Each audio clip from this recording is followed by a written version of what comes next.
Good evening, everyone. Is this on? Welcome. My name is Raka Ray. I'm chair of the Center for South Asia Studies at Berkeley, and with Ananya Roy, co-chair of the Berkeley India Initiative. It's my very great pleasure to introduce to you today Sudha Murthy, chairperson of Infosys Foundation. Mrs. Murthy is known simultaneously for her academic accomplishments and for her philanthropy. Her first rank in M.Tech Computer Science from the prestigious Indian Institute of Science in Bangalore was only one of the very many national recognitions Sudha Murthy has received for her academic work. And this medal that she received was in 1974, when not very many women ventured into engineering or computer science. Indeed, one of the most famous stories about Sudha Murthy is the story of how she went to work for Telco, now Tata Motors, which she did for many years. As a student at the IIS, in the Indian Institute of Science, which was then called the Tata Institute, young Sudha came across an ad for a job posted by Telco, which stated the requirements of a job applicant, and then added, "Lady candidates need not apply." She dashed off a postcard to the legendary J.R.D. Tata, protesting against the discrimination. 10 days later, she was invited for an interview. But even then, the interview process was not smooth for the young Sudha Murthy from Hubli, Karnataka, for she was told by a kindly interviewer on the interviewing panel that she was no doubt very qualified and very talented, but women surely belonged in a research lab and not in a factory. But she persisted. "But you must start somewhere, otherwise no woman will ever be able to work in your factories," she said. And the job was hers. She worked for Telco until her husband, Narayana Murthy, decided to start Infosys, and the rest is history. An active working engineer for many years, Mrs. Murthy is now an educationist, philanthropist, and author. Among other things, she has initiated a move to provide all government schools in Karnataka with computer and library facilities. Infosys Foundation has done wonderful work in education, rural development, healthcare, and the arts. A prolific writer in English and Kannada, she has written 9 novels, 4 technical books, 3 travelogues, 1 collection of short stories, and 3 collections of non-fiction pieces. Her books have been translated into all the major Indian languages and have sold thousands of copies. She was awarded the Padma Shri in 2006, as well as many other awards for philanthropy and literature. It is our special pleasure to have Sudha Murthy here because her work stands at the intersection of what we do best at Berkeley. We bring the best of our knowledge to bear to help create a better, more equitable, and decent world. At Berkeley, we've recently launched the Berkeley India Initiative to deepen our ties to Indian institutions so that UC Berkeley and the great Indian institutions can work together to deepen our knowledge of classical and contemporary India. With regard to contemporary India, we work to collaboratively create solutions to the social, economic, and environmental problems that India faces. The co-sponsor of today's talk is CITRUS, the Center for Information Technology Research in the Interest of Society, which is a model for the sort of collaborative work that Berkeley does with India. I'd also like to mention the Blum Center for Developing Economies, of which the Dean of the College of Engineering, Shankar Shastri, is faculty director, and of which Ananya Roy, here today, is curriculum director, which has a newly created minor in global poverty. Thus, we are particularly appreciative in this institution of the importance and impact of Sudha Murthy's work, in recognition of which we at UC Berkeley would like to add to her growing list of awards by presenting her with the UC Berkeley International and Area Studies Global Leaders Award in recognition of her outstanding work in the areas of poverty alleviation and social change in India. I'd like to invite Paul Gray up to the podium to hand this award to Sudha Murthy.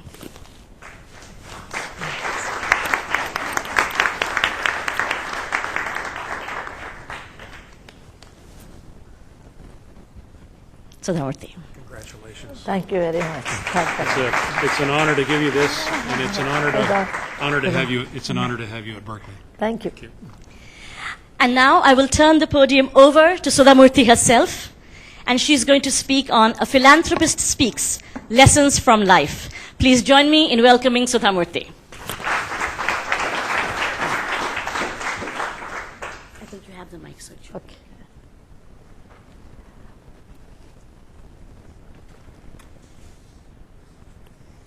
Distinguished people, I did visit Berkeley maybe 29 years back. My brother was a student in Department of Astrophysics here, and Berkeley is one of the outstanding university. The testimony of that is he did his PhD from Berkeley, my brother, and straightway he went to Caltech and got tenure within a year and a half or something, 2 years. He said Berkeley was the best university. I have a great memory when he was here as a student. I used to come here and spend some time, particularly the library. I used to spend a lot of my time in the library. That time there was no internet. I'm talking 1978, 79 time. I also met Chitra Dinukarni, who was a student of English literature here, and later she became a very famous writer. I have great memories of this city, this Berkeley University. And later I was not able to make it, only this is the occasion, long time I'm coming. Thank you once again giving me this award. I really do not know whether I deserve it or not, because sometimes I feel what work I have done, really that distinguished work. Maybe anybody in my position would have done the same, because if you love your country, you do that work. That's as simple as that. I was telling Professor Ray that I hardly come out of my country because my work is only in my country. I don't work anywhere else. Not even in next neighbor Bangladesh or Sri Lanka. I don't even work. I work only in India. And that's true in 6 states, not more. And we have different problems every day. Like sometimes we save money so that we can do some other development work, but that year there will be a calamity. Like in the last 10 years, there are 8 calamities. Gujarat earthquake, there is tsunami, then there were riots in Gujarat, and then again floods in Orissa, drought in Karnataka and Maharashtra. So every year I think either we are in the floods or in the drought or some natural disaster. And our work requires tremendous amount of time and passion, So I'm always in the villages, so maybe 10 days or 8 days I come to city and clean all my clothes and go back. Somebody asked me today when I was delivering a lecture at Stanford that your husband talks about corporate, how to make profit, and what is the GDP, but as you talk in a different language. I said, my domain is so different, my customers are so different, my interaction with them is so different than the big city or the corporate world. Though we get money from corporate houses, okay, that's the main source of income. Actually, I'm not going to talk about what is philanthropy, why one should do, etc., or definition and all. I want to tell what I have learned from philanthropy and which has affected me personally in my real life. And that made me to write all my experiences in 3 non-fiction books, that is Wise and Otherwise. I say that I'm good in my work, otherwise I really do not know what's the outside world. And second one is The Old Man and His God, that I discovered my country only through poor people. Otherwise I did not know. I knew my country has so many states or different languages, different food patterns, all those things. But I really realized what India is only through my work, and that is through poor people. They taught me great lessons. That is The Old Man and His God. Third one is how I taught my grandmother to read. That is my personal thing. My grandmother was illiterate, and at the age of 62 she started learning, and that gave me a motivation in life that if you want to achieve anything in life, age is no bar, it's your mindset. Some of them I want to talk today, that what philanthropy taught me and which changed my mindset. I was a full-fledged professor in Bangalore University in computer science, and things were right on my side. My husband was doing very well in his business, and one day my daughter, that time she was 15 years old,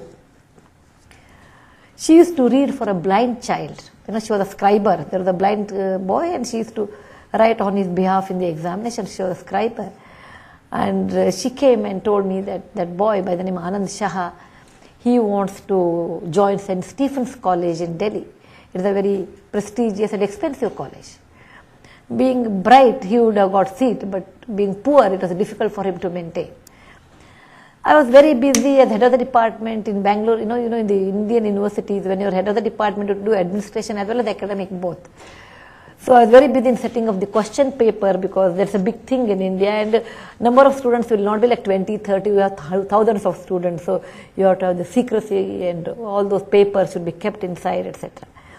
So I was so much worried about the examination, so I told my daughter, oh, you can sponsor or something, and she told me, where do I have money, because you don't give any pocket money, and you, whatever we want, you buy, you don't even give 10 rupee or a dollar in my hand, and how can I sponsor?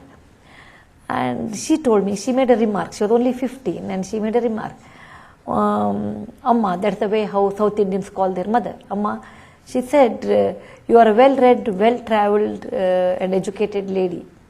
If you do not want to do any social work, then you don't have a right to talk about anybody about social work. What's your duty in life? What are you looking forward in life? Is it glory or glamour or money? What's that? What makes you to work? And she was upset and she went away, and I went to the university examination center with my books in my hand, because if somebody studies in India, they understand we have two examinations, one in October and then in April. What questions appear in October should not appear in April. That's what to take care. Okay? Otherwise you lose your post. So I was very busy in eliminating the questions of the October. I went to the Senate hall, I sat there, and my mind did not concentrate on question paper. I said, really speaking, what am I looking in life? It is not a daughter of 15 who has asked me. I questioned that one to myself. Everybody should question sometime in their life, what am I doing? For whom do I doing? And what is the ultimate aim in my life? Am I in the same direction or some other direction? When I questioned that, I went on thinking about my own life. I was 45 years old that time. I said, first 25 years I worked for the academic excellence of my own career. I should never get a second rank. I should be all at the top in the list. I never bothered about anything else. Next 20 years I worked for Infosys. It's beginning, because it's a company started with $250 with absolutely no money, and 6 enthusiastic people started the company, and I was a programmer when there was no programmer. I was an accountant, I was a secretary. Call any job, I am there except a chairman post. Okay. So, and 2 small children, save every penny so that company should prosper. Always think the betterment of the company than your individual. That's 20 years I spent without going anywhere else. It's only you have to save money and bring the company up. And now company is doing fairly well. Children have grown up. And I don't require to excel in anything in academy at the age of 45. I was not also in the academic line that time. So I was thinking, what is my aim in life? And I felt it. I felt sincerely that what I have done to my own country. I have made good money. I have a good name. I am a very well-read person. I travel a lot. That's all my personal thing. But what have I done to my country? The country where I am born, the country which is poor, the country where there are all extremes are there, very rich people, very poor people, and majority of them are poor. And they stay in below poverty line in rural area. What have I done? To be born in a rich family is not your desire, you are born there. Or to be well educated, in a good family where you get education, it is not that you work for it, but you get it because you are born. I was born in a family of professors. My father was a professor and a doctor. He helped, he was encouraged all the time that you should study well. I was not from a rich family, but extremely academic oriented family. But someone who has a better quality than me is born, after that unknown line of the poverty line. And that person, what is his or her fault? Why that person has to be born there and lose all the opportunity just because someone is poor? I went on thinking about that next 8 days. Then I decided, if God is kind to me and gives me good health, I will not work for Infosys. I will not work for my children. I will not work for myself. I will work only for the poorest of the poor in India. That's my mission. And that's the way I thought of philanthropy on my personal level. I said, I have to work because I have an obligation to my country, my society. And I'm not in any dilemma, or I'm not in that hypothetical assumption that I will eliminate poverty. No, I don't have, because there are many reasons why people are poor. There are many reasons why people do not want to get out of it. There are many reasons why it continues. In my lifetime, what I can do to reduce the suffering of at least some section of the society, I think that's enough for me. I don't want any reward or award or fame in that. Rewards and awards came accidentally with the work, but that was never my aim. My aim was that I must help people because it's my sheer duty, nothing else. It is nothing great. I'm doing anything extraordinary. It has to be done that way. I did not know a word how to start philanthropy, what to talk to when the clients come. Our clients are not intelligent. I mean, they are intelligent, but they are not rich people. They are poor. That's why they come to us. They come and sit in front of us. And in 15 minutes in an interview, I must decide the person is telling lie. I'm talking about my experiences in India. They are different in US. They are different in different countries. My experiences in my country. People may tell lie. People may tell truth. They may manipulate the words. I do not know. So when person comes and sits in front of me, I should measure the person's difficulties. Is it true or false?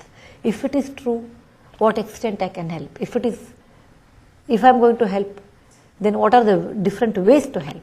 And how long I can help? How do I know how to do all those things? And there is no book on this.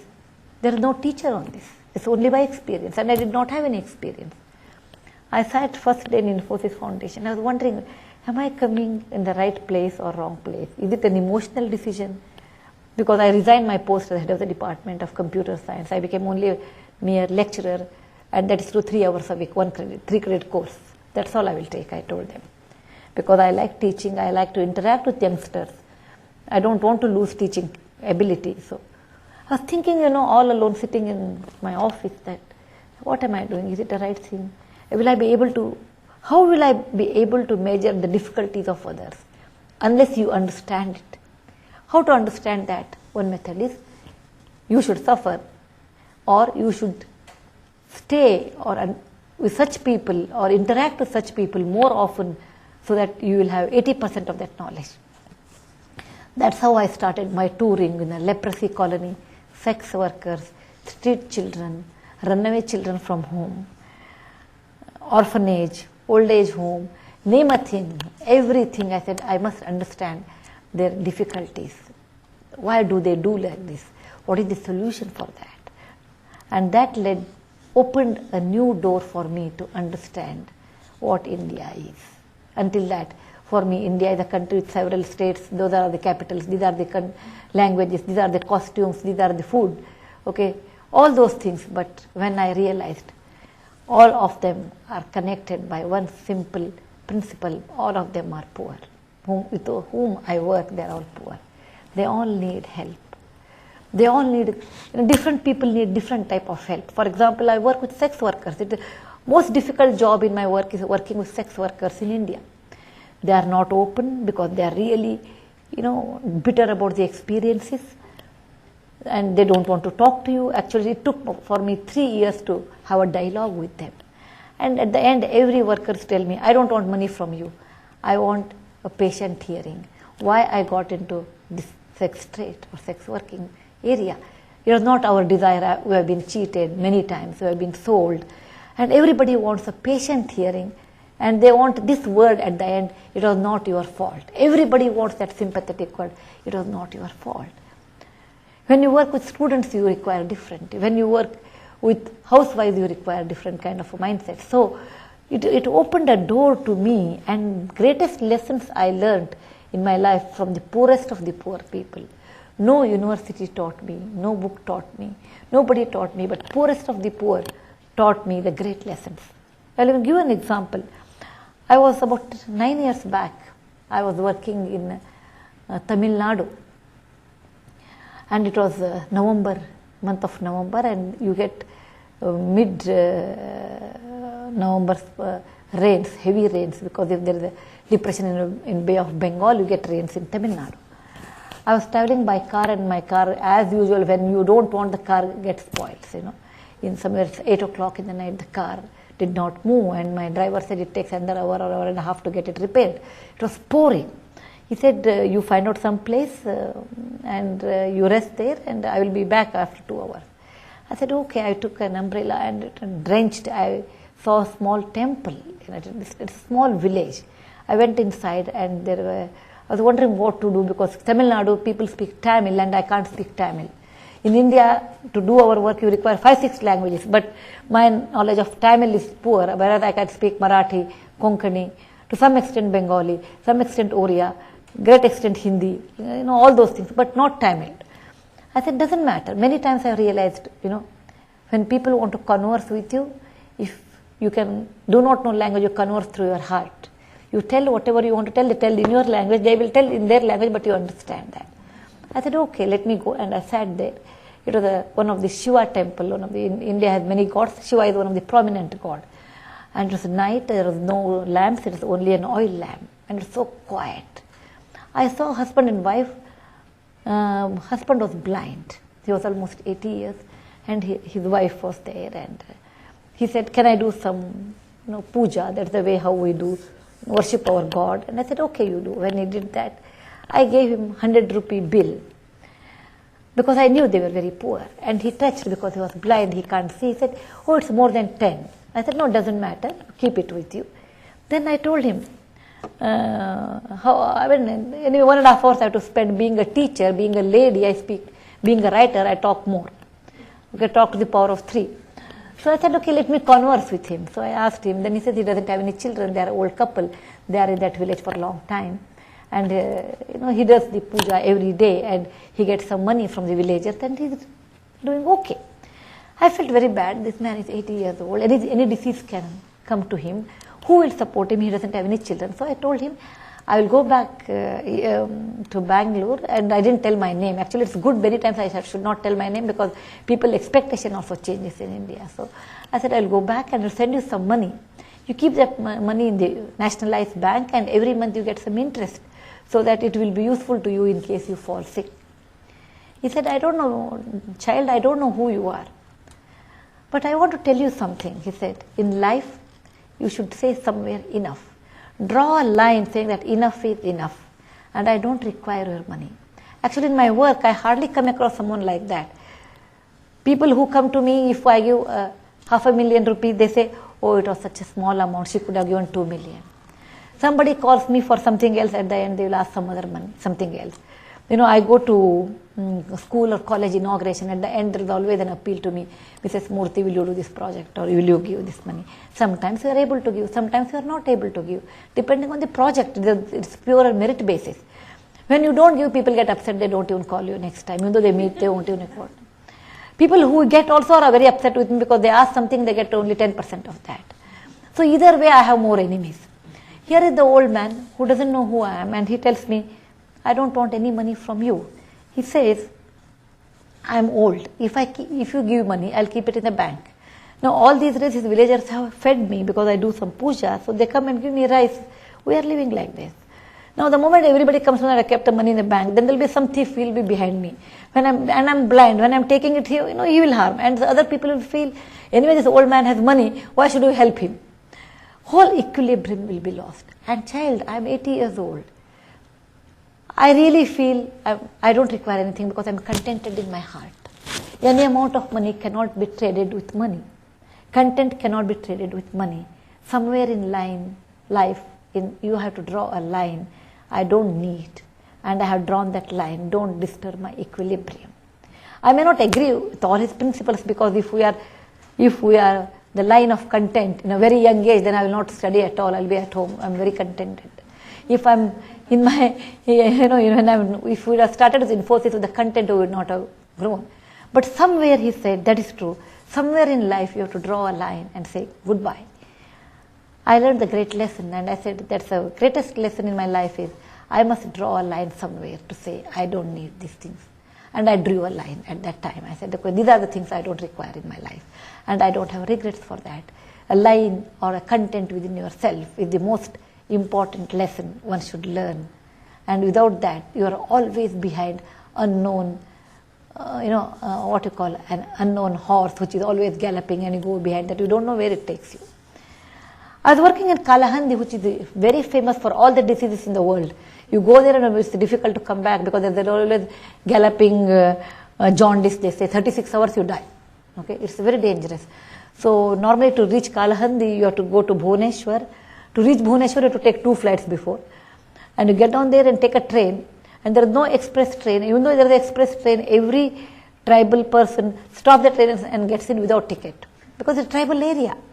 And nobody can question anybody because everybody's language is different, everybody's life is different.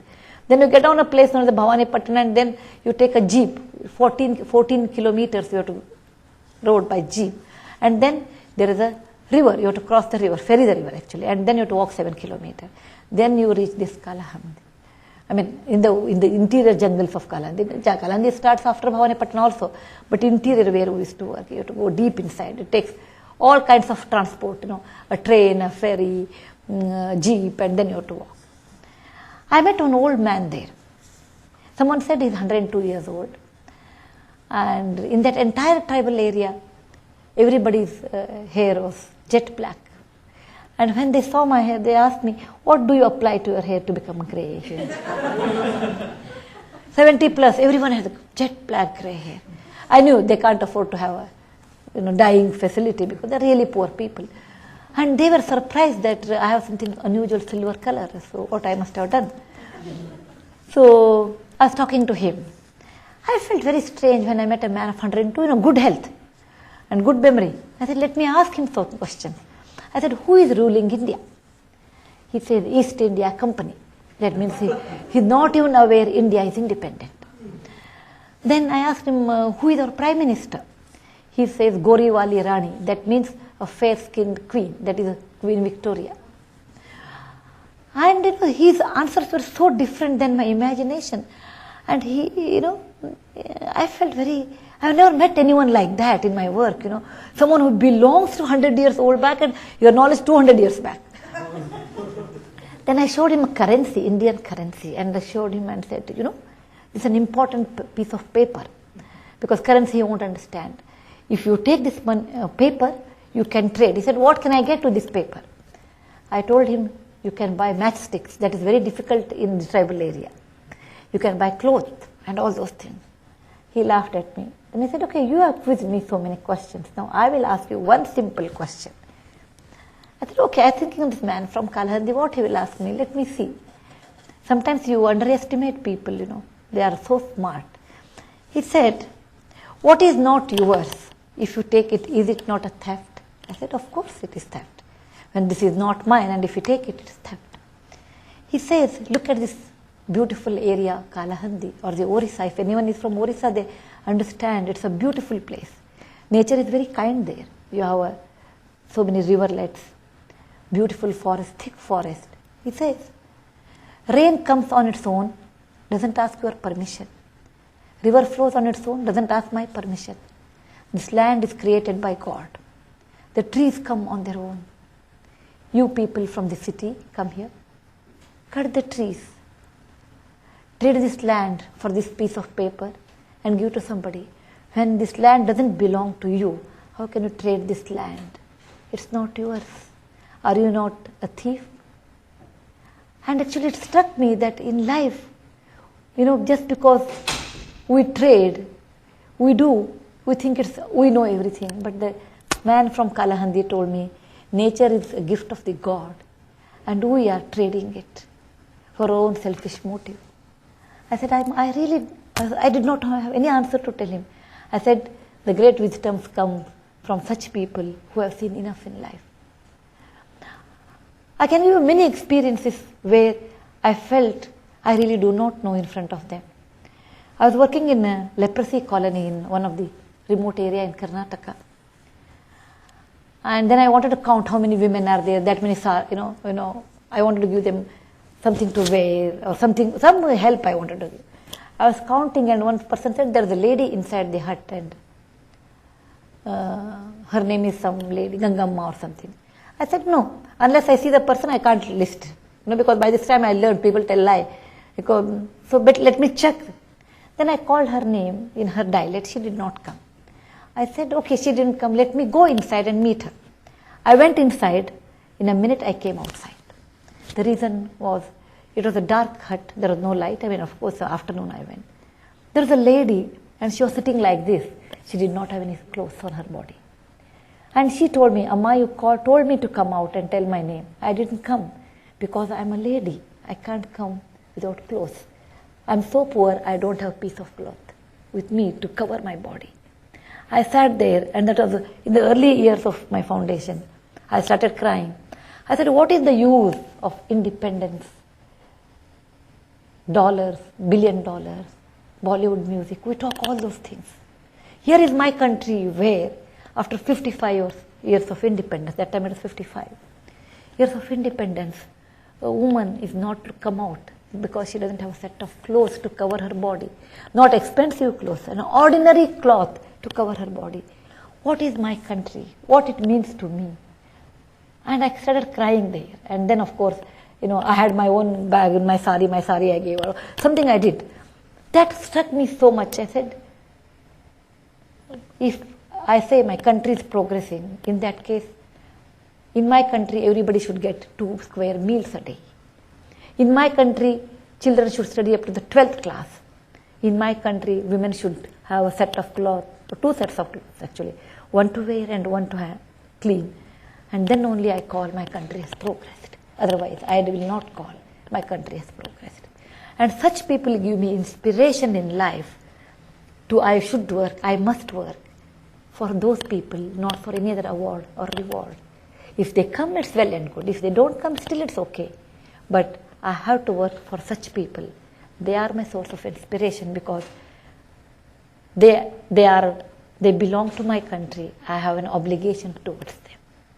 In my work also, many times I have been cheated, though we are very careful when we talk, when we do, we don't promise immediately. We said we'll think it over, we'll get back.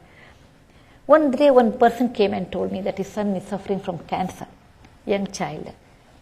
Then I said, I want a proof. Without proof, we don't give money. He said, okay, he'll bring proof. Next day, he brought the child only.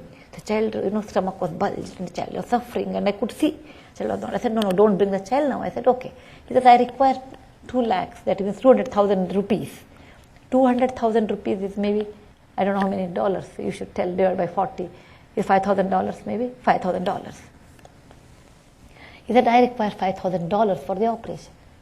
I said, that much we can't give because we do get many applications. Maybe I will give 25,000 rupees, maybe $1,250, $1,250 I will give. The rest you collect from everybody. He thought for a minute, he said, okay, no problem. But will you give me a letter that this so-and-so is suffering from cancer and Infosys Foundation has given $1,250 for the treatment of the child. I said, okay, that is not a problem because he can produce that letter and get some money. There is nothing wrong in that. So we give the money, we give the letter. And normally I computerize everything, whatever work we do. Maybe because my background is computer and that helps me a lot because everything is so systematic, nothing is ad hoc. Or nothing is that, I gave on such and such a day when it was raining, I gave it on such and such a day and Mrs. Murthy was here. Nothing of that. Every day, every appeal, the name of the person who has appealed, what kind of treatment, what the cause, how much money you have given, and action for that. So action column I wrote, check after 6 months. That's the action I wrote. And after 6 months, it started beeping, saying that you have not taken action. Then I said, okay, he told me he'll get operated in such an hospital. I called up the hospital. By this time, like how finance people have their network, even social entrepreneurs have their own networks, We know the hospitals, we know the old age homes, we know the adoption agencies, we know orphanages, we know street children where they sleep, we know where they take drugs. So we also know where the dens are there, what time who is available where, all those things. We also have our own networking. So I called up that hospital and asked, is there any patient by this name was operated in the last 6 months? They said, no, I have not heard. Then I said, maybe he might have got operated somewhere else because that is not the only hospital. But I had his address. I said, okay, let me go and see. This habit of checking always helped me in my life. I went to that person's house and house was locked. And it was a 3-story building. The house was locked. I was wondering whether I came to the right address or did he give a wrong address, what I should do. Then there was a lady, old lady sitting next door. And India is a country where lot of talking and social activities are very important than food. In India, we can starve one meal, but we can't stop talking because that is a great relief to us in all our tensions. It's also we share our grief with others. The greatest difficulty when I come to the West is that people don't talk. I feel, something is wrong with me. I feel that kind, In India, we talk a lot, and at times it's good, many times it's bad also. So this old lady said, "Oh, who are you? Why have you come?" Then I said, "No, I have come to this fellow house. His house is locked." He said, "Same house. Come inside," and she immediately called me. I also went. I sat because I wanted to know what has happened. Then she told me, I said, "What happened to that fellow's son?" His name was Somappa actually. Somappa, what happened to that child? Old lady opened her book. Okay, she said, her daughter-in-law was holding, "No, don't talk," but she continued telling me. There is a foolish lady by the name Sudha Murthy in Bangalore. It seems she gave him $1,250 and a letter, because in India we can't also keep secrecy. Okay? Secret. Everybody should know everybody's house details. Okay. There is a lady by the name Sudha Murthy who is very foolish. She gave him money and also she gave a letter. Somappa's father used that letter, went from one organization to another organization, saying that Sudha Murthy has given a letter, and have a good reputation that normally I verify very well before I give. Someone says if Mrs. Murthy has given, then we can give because she is that hard taskmaster, she must have taken all the care, precaution, then only she gives. So he has gone to Azim Premji Foundation or the Wipro or some other foundation, I don't know where this fellow went. So he has gone to many foundations and everybody has given some money. So he collected more money than $5,000 because if he goes to 10 good foundation with my letter, he must have collected. Then he thought over it, anyway the child is going to die. Why operate the child? Instead, it's a real life story. I'm not imagining anything. I have seen, I'm a witness. Instead, he invested that $5,000 in 2 or 3 auto rickshaws. There is a rickshaw we have in our country. You must have seen, auto rickshaw, a lakh of 100,000 or 80,000 you get auto rickshaw. He ran a good business. And the child died. The child died without treatment. He made money and built 3-story building. Or already it was there, he got it repaired or something. I stood there motionless. I said, where did I go wrong? Was it wrong on my part to give a letter? Was it wrong on my part to give $1,250? Was it because of my mistake the child died? Where did I go wrong? I went on thinking about it, where did I go wrong? Then I felt it is not I went wrong. To be compassionate is the most essential thing in life. There's nothing wrong. Otherwise, if I don't have compassion, I can't do philanthropy. If I am a very calculative, hard-minded person, I cannot do philanthropy because in philanthropy you have to be compassionate. You should care for others. Giving a letter was a mistake. It was not. But the person took advantage of the situation. Being a father, he did not get treatment for his child because he felt it's not important. It is not my mistake. It is the person who received was so crooked, and you can't measure anybody's mind. So there is a place where, I went wrong. And there are many places where I have gone wrong. And every time when I go wrong, I correct myself and question this, where did I go wrong? About 7 years back, I was in my office and Monday morning is hectic and one person comes. One young man, about 30, 35 years old man comes with another old person who around 70. He says, "Madam, I saw this fellow on the bus stop. He was crying. He had a plastic bag in his hand. This old man had a plastic bag in his hand. And he tells that you, Infosys Foundation, people help others, and I've read about that in the paper. And here the old man crying on the bus stop. I brought him. Then, do you have any old age home?" I said, "Yes, we do have." "And how do you know him?" He said, "I don't know him. I just met him and I brought him." And he left him. And I said, "Yes, we have old age home. Maybe I will talk to him and maybe if it's needed, we'll put him in the old age home." Because it was really, he didn't have anybody. And I talked to the old man and I asked him, "Do you have anybody? You have any children?" He said, he did not talk. He said, "No." First he said, "No," and he started crying. Do you have any money?" He said, "No, I don't have." Then I felt bad. He's 70 years old. The best is that, okay, let's put him in an old age home and we'll pay for it. It doesn't matter. Not that we will do it for everybody, but in case it's really bad, we do that once in a while. I said, okay, I sent him with my assistant, I sent him to an old age home, which I know. I said, "You keep this fellow until, he He was not feeling well until he's all right. Later we'll see what can be done. And this young man left. After 6 months or 7 months, I get a call from the old age home. Every month I used to send some money. It's not a big one, maybe 2,000 rupees. They buy it, how much? It was $50 maybe. The person whom you have sent is not well. He's on a deathbed. Will you come? Immediately I went. Because in India, when you are alive, people may help or may not help. But when you die, it's very important how he should be cremated. Suppose he is cremated in his own religion, it's good. Otherwise, there will be a problem later. That was my main worry. I went there and doctor said, this fellow may not survive. He's really unwell. I said, no, whatever medicine will pay, said, you may pay, but he's really not well. Then I asked him, that does he have anybody? Because when a person is dying, he will have a nephew, he will have a friend, he will have somebody. You are not born like that, and particularly in India, you won't die like that. At least your neighbor will be there, or your servant will be there, somebody will be there. He gave some telephone number, it was there below his bed, and we called up, and somebody came. And that one young man came, and then he went inside, and probably he was talking to the old man, and the old man died. Young man came and he started crying. I said, I looked at him, I said, I have seen you somewhere. He said, no, I have not met you. I said, normally I'm good. I'm normally good in remembering things. Maybe of late even I'm growing old with a silver line. I said, maybe, but I have seen you somewhere. Then he says, he didn't reply. He said, this old man had a plastic bag. Where is that bag? Then I said, I know you, I told him. How do you know that old man had a plastic bag? There's nothing, there is no information. How did you know? That means you know old man before when he came, because I knew that he had a plastic bag. I said, not only that, I won't even give that bag, but I will call police to know who are you, why did you come, why are you asking. You have to become tough also in philanthropy at times. Then he was scared. He said, I came to know that, then he told his story. This fellow who came was old man's son. And he never wanted to keep his father at home, because there was a fight between his wife and the father.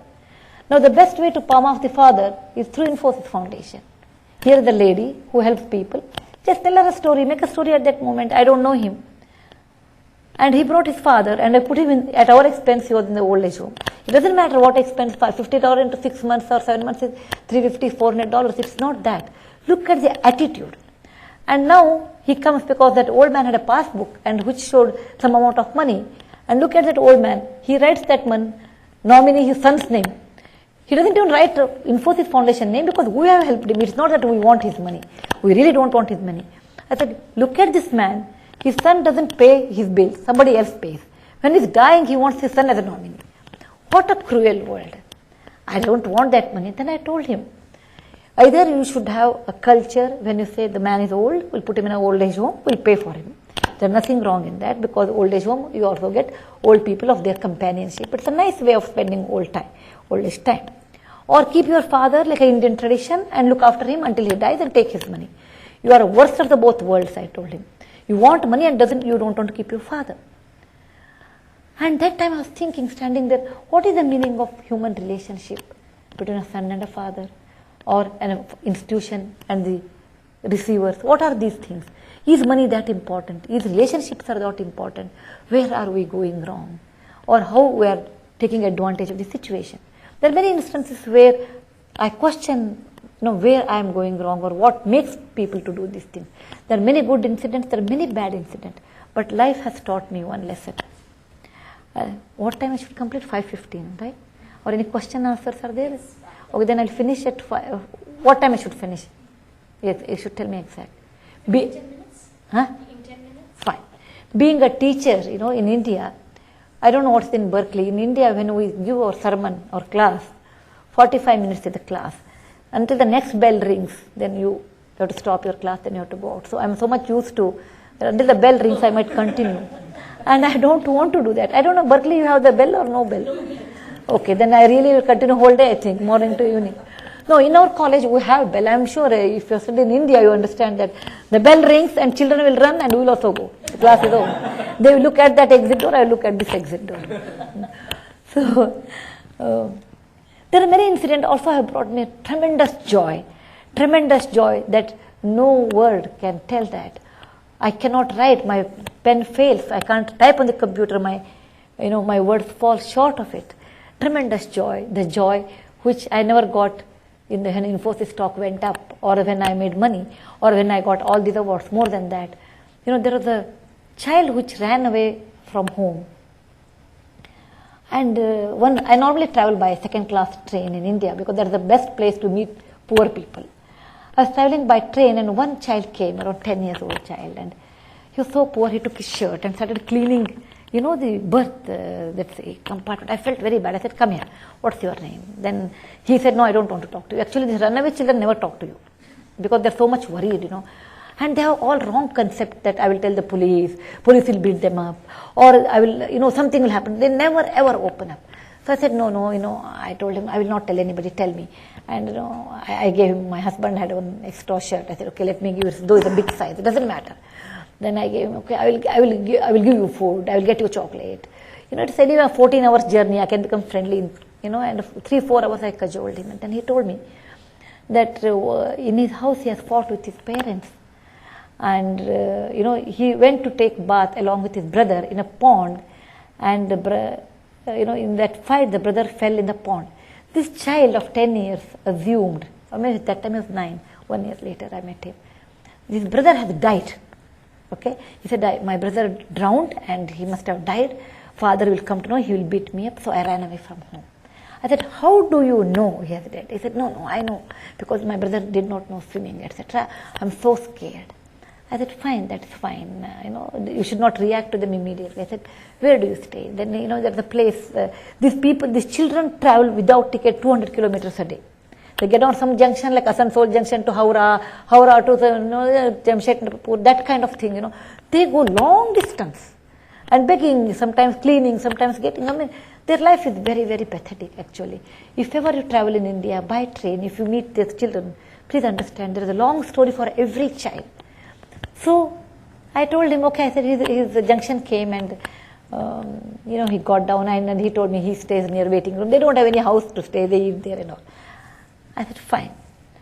And I asked him which place he came, and he gave me some name. I was not sure they told me truth or not.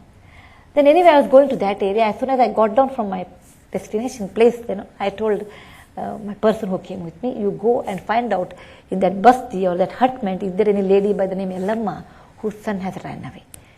And I will wait outside. Because the moment I will ask, they think, well, who am I? Why am I asking? So send somebody. And in case the mother says yes, and tell her that I want to meet her. So that person who was with me went and told her that there is a lady Ellamma and she has 2 children and one has run away. She said yes, and she said somebody knows her. Immediately she came.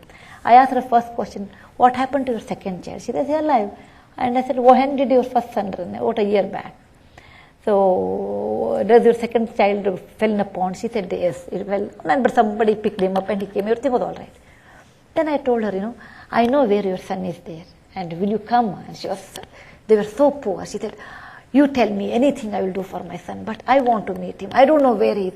The way she started crying, it's so difficult to console. They were very poor, very poor. And she did not have money even for the train. I said, okay, there's the next train available, and I said, I'll come with you immediately, let's go. And then overnight journey. The person who came with me said, ma'am, you can't go, you have come for some function, people are waiting. I said, no, my talk doesn't mean much, it doesn't matter.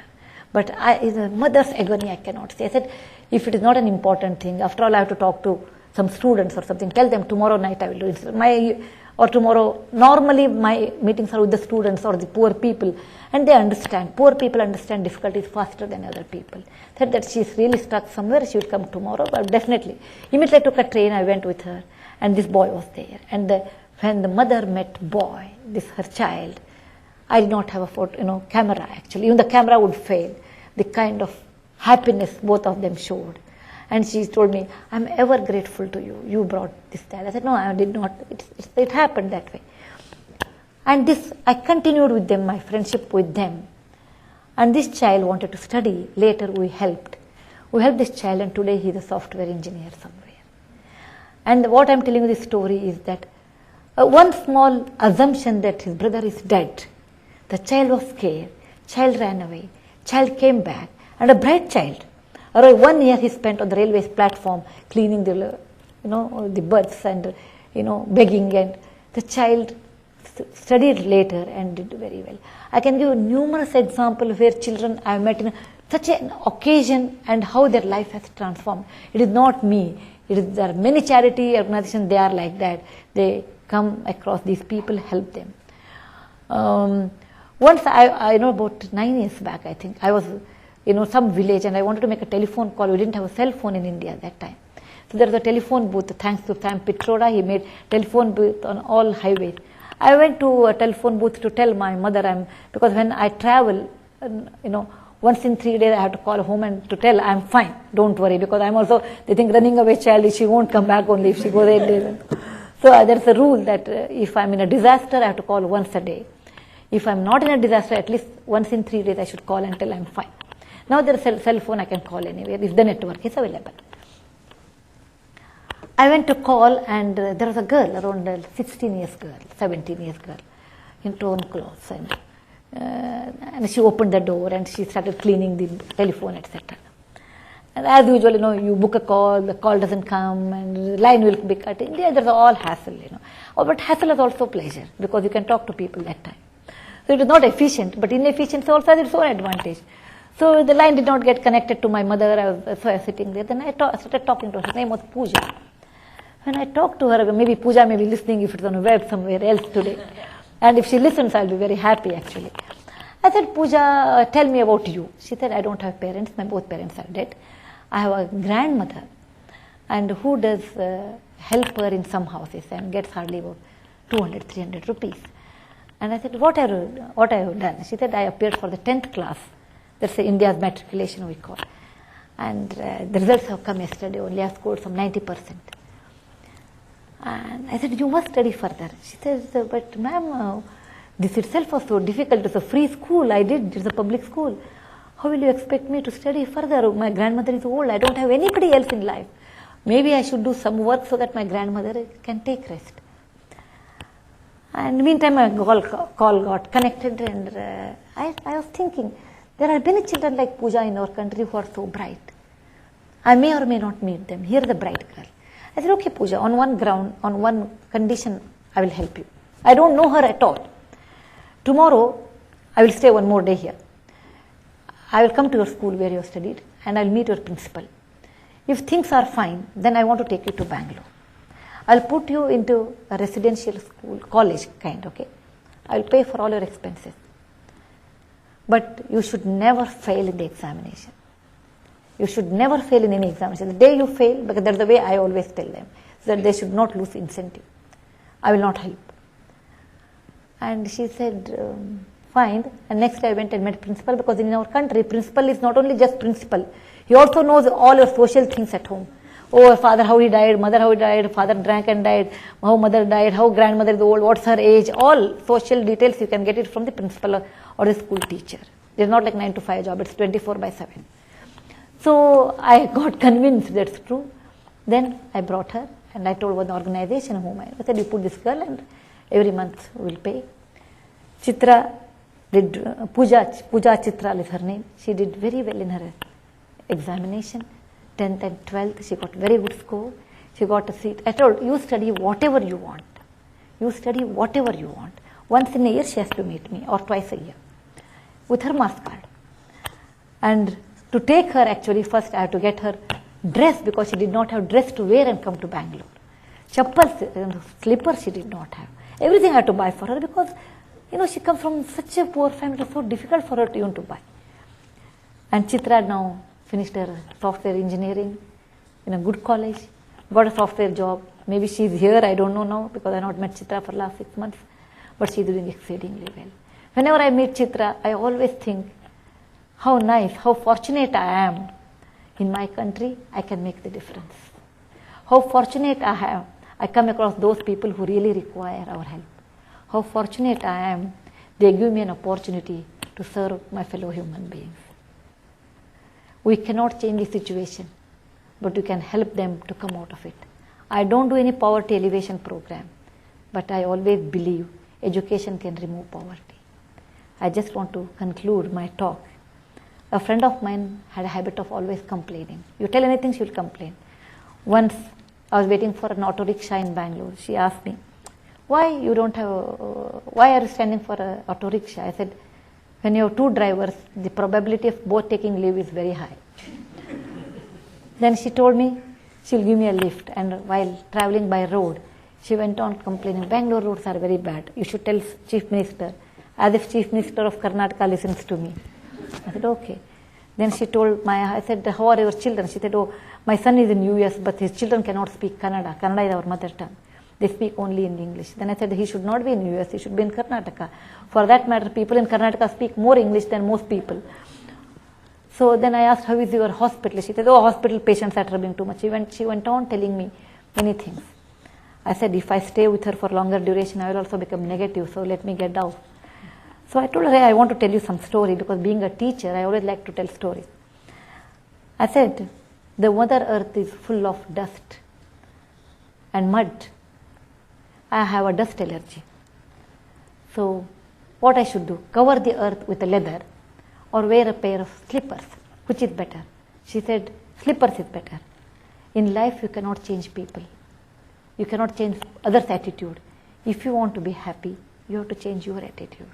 Then only you can be happy. You can always complain about India is illiterate, poor people, below the poverty line, etc. You can talk. You can also talk good things about gratitude, affection, sharing, talking.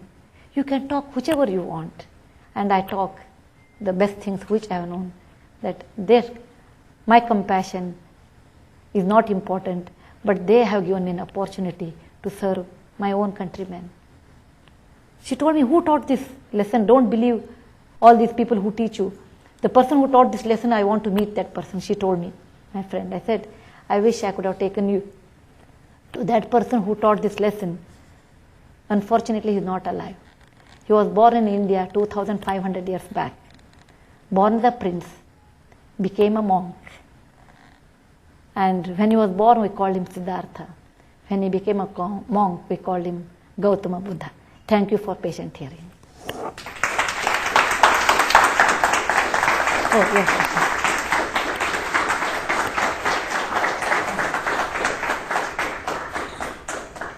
Thank you so much for sharing these really wonderful and moving reflections with us.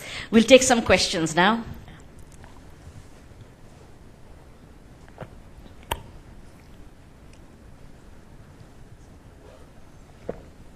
Veena. I have a question. You've told us a lot of different stories today about the different experiences that you've had. And I guess my question for you is how you keep from being overwhelmed by all of this, how you keep going when you see so many really sad things, you see so many really great things that you've told us about, but how do you keep hopeful? Initially, you find it hard, when you see any difficult situation, you feel like crying, you feel helpless, you get upset on people. When something nice happens, then you feel very nice. But you cool down over a period of time. Then it doesn't matter. Actually, you always look more objectively. Look, here is the situation, can I correct it in my own way? If it is possible, try to correct it. So this you learn over a period of time, and equanimity, which is again taught in our own scripture, that it says, never become too elated, never become too depressed. Or it's also taught in Buddha's Madhyama, that's the middle path. Always go in the middle path. Don't be excited, enormous happiness, enormous sadness. No. Then you take it more objectively and say, what best I can do in these circumstances. That's all. Yeah. Thank you. Another question? Tom Khalil. What's the culture of philanthropy in India, both on the individual side and also the corporate side? Is it still a relatively new development, or are you beginning to see more wealthy individuals and companies embrace an obligation to help those who are less fortunate than themselves? Actually, traditionally, individual philanthropy was in a very small way and more on a religious basis, like, okay, I will build a temple, I will build a mosque, I will build a church, and I will feed my own fellow human beings, my own community people. This thing, that is a philanthropy. But since 70, 80 years, the concept has changed, because the House of Tatas started the first philanthropic or a well-known philanthropic organization known as the Tata Trust.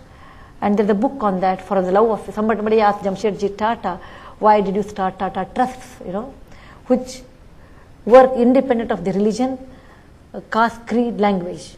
Okay, that's a basic philanthropy. So he said, for the love of India. So for this concept came about 70, 80 years back. And of late, because of the software boom and all, there are a lot of wealthy people, and people would like to give actually. Now they want to make a family trust and give.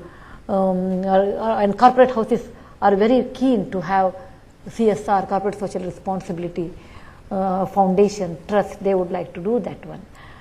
They consider it's a very essential part of businesses to have a CSR. This is growing nowadays.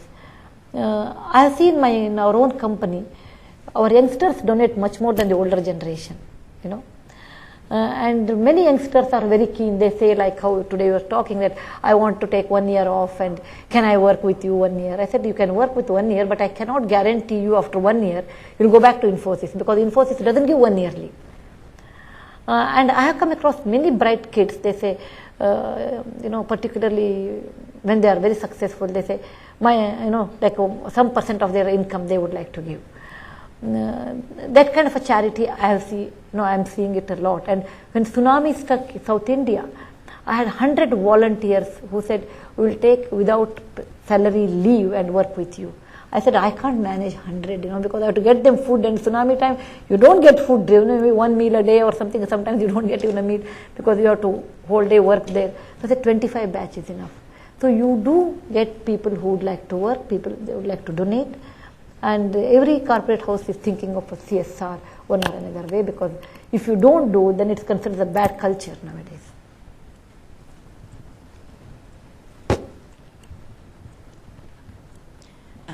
Namaskara. It's really lovely to hear stories back home, because I'm from Karnataka, so you brought home back for me. One question though, having worked for the past 10 years in Karnataka with children and women, I'm deeply disturbed by the growing communalization of both education and non-educational opportunities for children, but also women and men. And I feel that that's one of the very major factors for lack of access, as you know. And I'm wondering what the Infosys Foundation particularly looks at when working with schools to make sure that the plural culture that Buddha and others talk about is promoted. So unfortunately in India, religion becomes one of the weapons in the politician's hand. So anything which is advantage to them, they use religion as a weapon, and that destroys a lot of social work or good interaction which we have built for a long time. It can be destroyed in a day by one incident. It happens. But we don't have any control on that, because that is in democratic country, like large democratic country like ours, where community plays vote banks. People like us do not have anything to control that. So we are helpless. From Infosys Foundation, we work. Suppose I go to any other school, then it will be a problem, because she belonged to this community, she went to that school. So I work only with the government schools. It doesn't come under anybody. So we do only with the government schools. We also supply books to the libraries, which are very useful to understand India's culture, communal harmony, and we've always lived in harmony from so many years. So we choose that kind of good books and non-textbooks and supply to government school libraries. We have done such library, we have done 12,000 in Karnataka alone. It took 10 years for us. Then we also go and check them whether the children are reading or not. As much as possible, we would like to do that, but we are not as powerful as politicians are. After all, we are social workers. So our power is limited, and we have our own limitations, where they are more powerful to destroy, particularly in destruction. Yes, please. I'm curious about what you think about the role for computer science in the ability to affect the poor? Something that we work on pretty hard here at Berkeley. Actually, when I'm working with children in the village area, I always ask this question: hey, do you want to learn computer? Everyone says, yes, we want to learn computer. Every child says. And the local language in that state is so different. So I wrote 3 or 4 children book for computers. What is an internet? What is a computer? How can they write programs, etc. Then we also give computers to so many schools. But it's such a large state. So even though we give thousands of computers of no use, we require some 25,000 computers.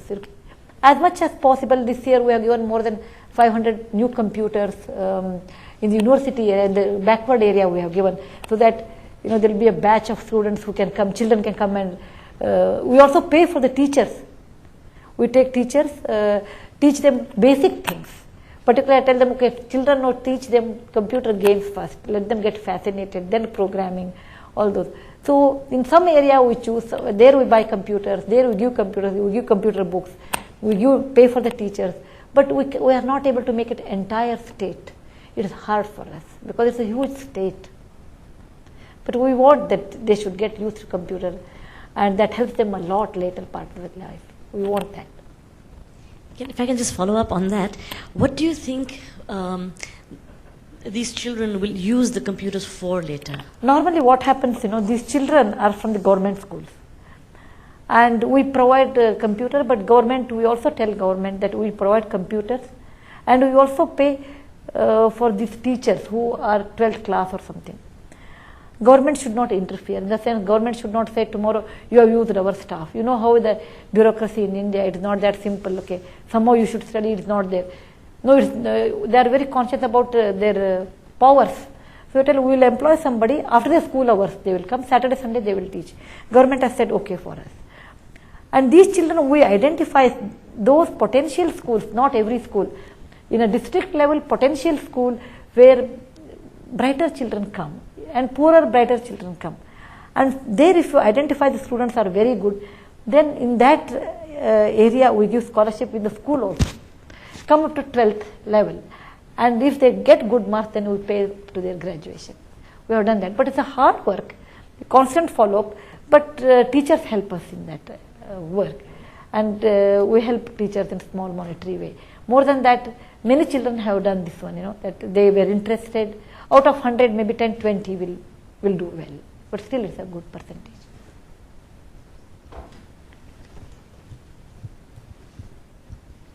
Good evening, ma'am. Having grown up idolizing you and Mr. Murthy, I think it's a privilege for me to be in the same room as you today. I work for a corporate foundation, and I really appreciate your feedback in terms of the whole value chain, in terms of the grant assessment process, the impact measurement process. You touched on it really well in terms of the individual impact assessment.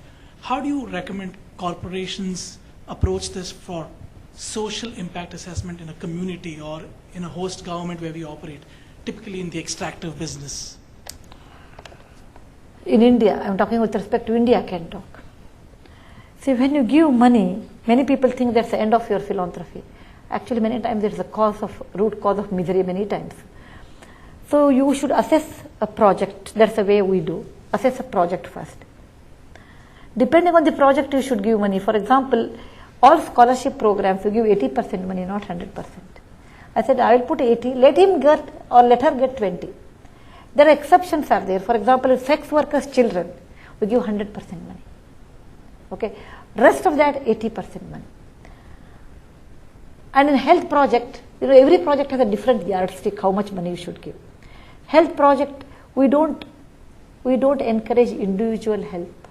Rarely we do that, exceptional case. But normally we want to go for a larger extent. For example, Shankara Netralaya, there is a very famous eye hospital in Bangalore is coming up. 60% paid, 40% unpaid.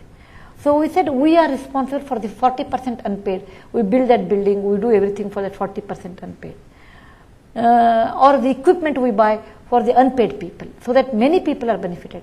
When you do philanthropy, your strategy, that is the way we have followed. Many people should be helped than a few individuals. Few individuals we don't do. Then we have the follow-up, regular follow-up. Any project you do, you will have we don't read reports. They will send reports, but we don't read reports. Reports I can write anything. In our country, we can write anything. I said, I should go and see that. What may? No. In case they have done well, that's fine. If in case they have not done, why they have not done well? Where did they go wrong? Is it because of their laziness, or is it because they have not understood the problem? So always we require a constant follow-up. And then only we do the next grant. Any grant we divide into 3 to 4 parts. First phase we will give, go and check, come back, and then we have always a remark column, and depending on that we give the next grant. In any administration, actually in any work, out of 100%, 60 to 70% actually, or 50 to 60% is our administration follow-up, check, verification. About 20% is execution of the giving money, and that 20% is extra, depending on the circumstance, which we don't know that way. No, I think my question has already been answered. Okay, thank you. Yeah, it was all about, from what you had said, there was one side of a hard taskmaster and the other side of compassion. You have to have both. Yeah. If you are always compassionate, people will take you on a ride, They will tell me 100 stories. If you are always hard, then you can't make it. Okay? We tell in our Sanskrit literature, it says you should be like a diamond, very strong. Vajradapi kathorani. You should be as hard as a diamond at times. Mruduni kusumadapi. You should be as soft as a flower is. And you have to learn these both qualities, when you do philanthropy. You should be compassionate, but also hard taskmaster. Shen. What's been your experience, positive and negative, of the role that the government has played in your kind of works? We don't work with government at all, so no role. We avoid to work. Sometimes we work, but we don't bother much about them. In the sense, we have built government hospitals. Okay? We have done, but we prefer to work with the poorest of the poor directly, without any agency, with our own employees or as our volunteers. Or sometimes we have teachers non-profit organization. We have formed teachers non-profit organization. We help them through them. But by and large we don't do, because there will be a lot of hurdles there, and misinterpretation. Then the moment they know we are doing well, the person who is in charge of the government will be transferred immediately. All those hassles. I said, why have? Without that also we have done all these years.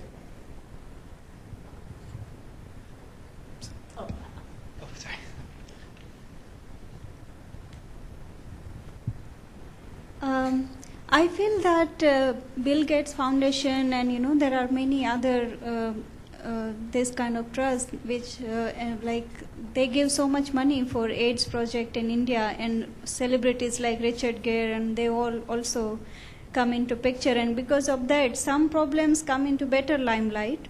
So according to you, since you are living in India and since you are in better touch with all the people and problems there, what do you think, I mean, which are the areas that need urgent attention, and healthcare or rural development or education? It is like this, which part of the body is important, if you ask. When your legs are paining, you say leg is important. Your hands are paining, you say hands are important. Which part of the body is important? It's very difficult to say. Same way, we have many problems in India, and they're all interconnected. Health is not important. No, of course, a healthy person only can do better work. Is education not important? If there is no education, people never come out of the poverty line. Rural development is not important. Yes, it is important. So they are, according to me, all are equally important. But the most important, according to me, is the population. If we reduce our population and we educate them, many problems can be solved easily. We'll take one last question. You have a very special view of what's happening in India, and I would like to know, where do you see country going? What are your aspirations for the country, and where do you see country to be in, say, 20 years? Actually, I don't, please sit down. I don't visualize that way, because there are many, you can talk that with respect to business. They will tell 20 years what is the GDP will be there, or what is our turnover will be there. They can tell. In philanthropy, I cannot say after 20 years what happens, because there are many unforeseen circumstances will affect the social life. However, in my experience, the dire poverty in India has disappeared. In state of Karnataka at least, in many states actually. Still it is there in some states, like Bihar it is there, Uttar Pradesh it is there, Rajasthan it is there. But down the south, the dire poverty has disappeared. You know, thanks to education or government, some good policies are there. Some of the policies are very good. For example, in Karnataka government, if the child, when a female child is born with the LIC, they have a new scheme, they deposit some 10,000 rupees or something. New policies have come. Free education is there, midday meal is there. So, the state of Karnataka, Maharashtra and Gujarat. Order is first Gujarat. Anyone is from Gujarat here? Okay. Gujarat is #1 state in India where all social projects are doing exceedingly well. Because the legacy of Gujarat is different than Bihar. Gujarat is the state which has produced Mahatma Gandhi, Vallabhbhai Patel, Maniben, and now Seva, Ilaben Bhet.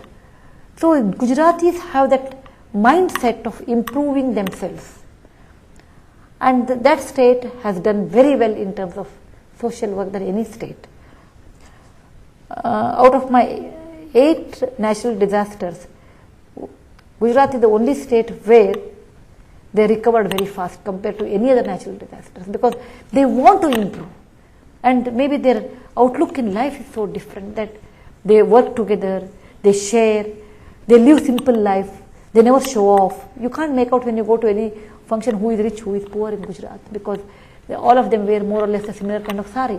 You go down south and you go to Bihar, you can make out who is rich, who is poor immediately. Their language, their, the way their weddings are conducted. That simplicity of Gujarat has made it very prosperous in terms of social activity. I rate it #1 in India. #2 is Maharashtra. Anyone is from Maharashtra here? You are there.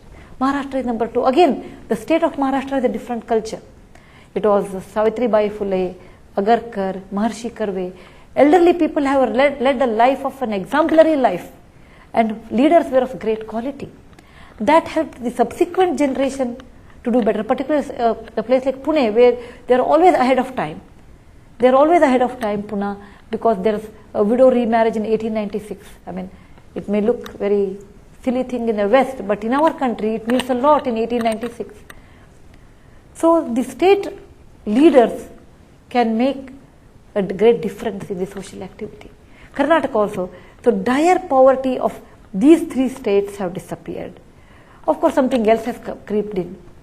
But 20 years again, what state I should talk? Because please remember, in India, when I talk about India, I can't talk about India as a whole. The average may be something else. 20 years in Gujarat is different, 20 years in Karnataka is different, 20 years in Maharashtra is different. 20 years in Bihar, I don't know, any change may happen or may not happen at all. Maybe it reverse, I do not know. Gujarat, Bihar, Rajasthan, Bimaru they call, Madhya Pradesh is still better. Madhya Pradesh is still better. So I cannot generalize for all states in India, but I can tell some states can do very well. Gujarat will definitely do well. Maharashtra will do well. Karnataka will do well. Tamil Nadu will do well. In terms of health, Tamil Nadu is #1. In terms of health, Tamil Nadu is well. In terms of irrigation and all, Gujarat is #1. Or cooperative movement, Gujarat is #1. So every state has some. In terms of education, Kerala is #1. So we cannot. Though Bengalis are, maybe many Bengalis here. Though Bengalis are very fond of literature and art and education, but Bengal will not do very well in education because there is a divide there. Whereas Kerala, there is no divide. Due to political reasons, there is no divide there.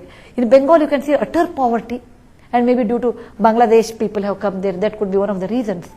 But Kerala and Bengal, I can always compare in terms of the women empowerment because women are very strong in those states, Bengal and Kerala.